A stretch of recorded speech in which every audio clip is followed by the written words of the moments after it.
Quand le beau temps arrive, c'est le temps de se mettre en mode Can-Am sur route chez Sport DRC. On va faire rentrer ce soleil sur notre chaîne YouTube. Dave Paradis, directeur des ventes.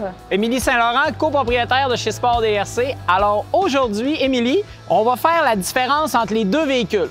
C'est une question qui nous est souvent posée chez Sport DRC. On a eu la chance tous les deux de les essayer, chacun à maintes reprises. Mon cœur balance certainement vers le Can-Am Ryker. Ouais, ben moi, mon cœur a balancé vers le Can-Am Spyder RT. Puis aujourd'hui, je vais te démontrer que c'est pas un véhicule pépère. Bonne chance! Merci!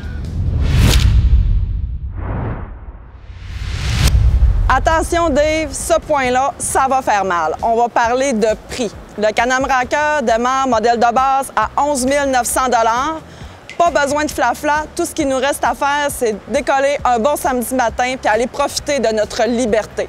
Bien justement, Émilie, des flafla, moi j'aime ça.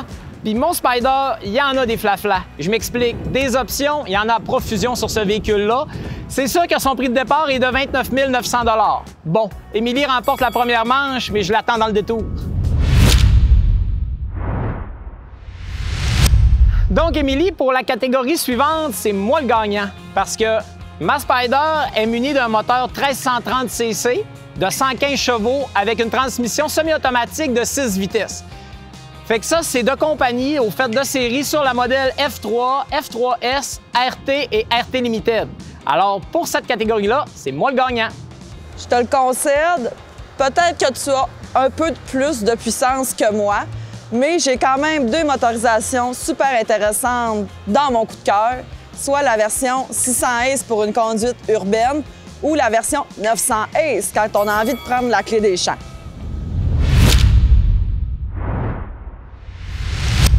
Bon, Émilie, prendre la clé des champs, c'est bien beau tout ça, sauf que moi, ma Spyder est beaucoup plus équipée que la Ryker. Je m'explique.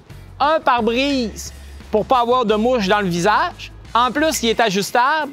Un ensemble de phares OLED de compagnie dessus. Avec une chaîne stéréo en biophonique. On a des poignées chauffantes. On a un siège chauffant.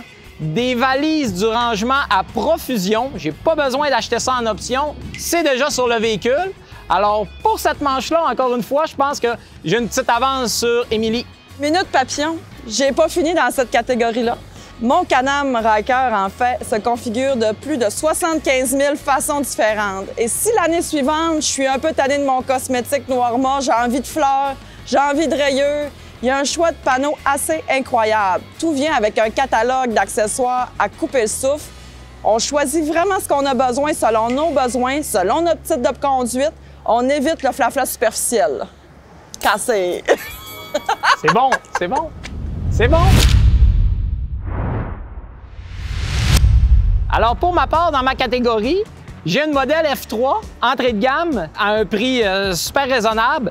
J'ai la modèle F3S avec des accents un petit peu plus sportifs.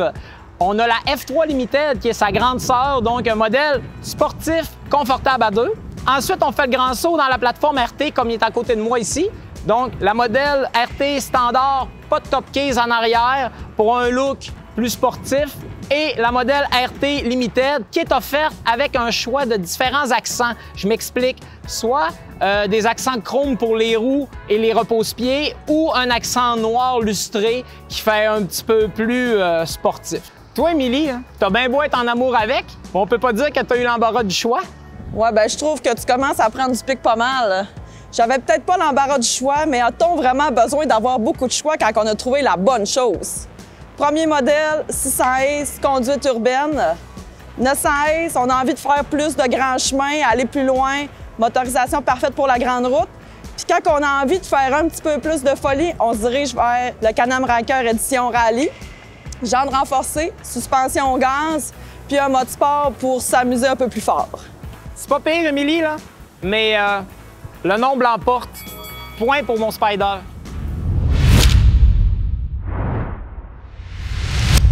Quand on a envie de faire l'acquisition d'un véhicule récréatif, peu importe le segment, ce qu'on cherche, c'est une expérience de conduite. Pour moi, un de mes gros coups de cœur du Can-Am Ryker, ça a vraiment été ça. Le centre de gravité qui est plus bas, donc il nous permet d'attaquer la courbe facilement. On se sent tout de suite à l'aise, la simplicité de toute la technologie qui est vraiment facile à acquérir. Pour moi, c'est vraiment le véhicule parfait quand on a envie de goûter à la liberté de la route en toute sécurité. Les caractéristiques qu'Émilie a décrites sur le Can-Am Ryker, eh bien sur le Can-Am Spyder, là, on les a tous et même plus. Une conduite assistée électroniquement, des freins ultra puissants propulsés par Brembo, puis surtout le confort. Le confort, là, c'est important. Ça nous fait avaler des kilomètres pendant le week-end. Ça nous donne juste l'impression de regarder le paysage. On se fatigue pas au volant. On a une belle protection contre le vent. C'est ça que j'aime sur le Can-Am Spyder. Je pense qu'on peut dire que cette round-là est un match nul. Parce que ça va vraiment dépendre des besoins du conducteur, de son budget, puis qu'est-ce qu'il a envie de faire comme route. Absolument, Émilie, elle a raison. Alors, écoutez, un ou l'autre, je pense qu'ils sont gagnants-gagnants. Bon, ben Émilie, match nul. En effet. Que ce soit le Can-Am Ryker ou le Can-Am Spyder, l'important, c'est que le client trouve son compte avec le produit Can-Am de son choix.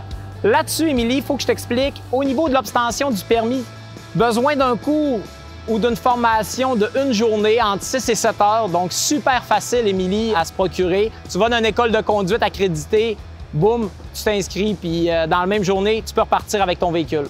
Pas de raison pourquoi ne pas se procurer un de ces deux véhicules-là. Oui, puis la configuration en Y va vraiment vous permettre d'accueillir une confiance rapide sur la route. Très vite, on se sent à l'aise, puis tout ce qu'il nous reste à faire, c'est de partir puis profiter de notre magnifique Québec. Tu as raison, Émilie, en parlant de la plateforme Y, donc la stabilité, la sécurité, mais aussi, beaucoup de gens comparent ça à une moto.